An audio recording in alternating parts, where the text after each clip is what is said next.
2019ஆம் ஆண்டில் மனிதகுல வரலாற்றிலேயே மிக மோசமான வைரஸின் கொடூரத் தோற்றத்தை உலகம் கண்டது. சீனாவின் வூஹான் நகரில் முதலில் கண்டறியப்பட்ட கோவிட்-19 வைரஸ் உலகம் முழுவதும் பரவியதால் கோடிக்கணக்கான மக்கள் இதனால் பாதிக்கப்பட்டனர்.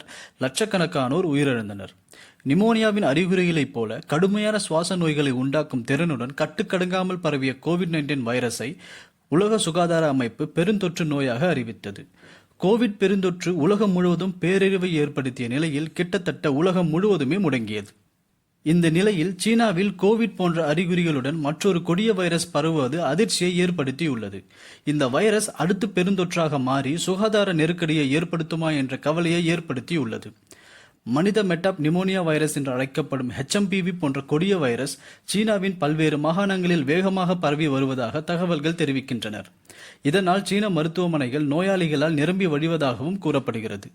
சீனாவில் கூடிய விரைவில் லாக்டவுன் உள்ளிட்ட கடுமையான விதிமுறைகள் அமல்படுத்தப்படலாம் என்று எதிர்பார்க்கப்படுகிறது. அமெரிக்க நோய் கட்டுப்பாட்டு மையம் HMPV வைரஸை சுவாச நோய் தொற்றுக்களை ஏற்படுத்தும் சுவாச வைரஸ் என்று வகைப்படுத்தியுள்ளது. இந்த வைரஸ் முக்கியமாக அனைத்து வயதினரையும் பாதிக்கிறது. எனினும் சிறு குழந்தைகள், முதியவர்கள், நோய் எதிர்ப்பு சக்தி குறைவாக உள்ளவர்கள் இந்த வைரஸால் பாதிக்கப்படும் அபாயம் உள்ளது.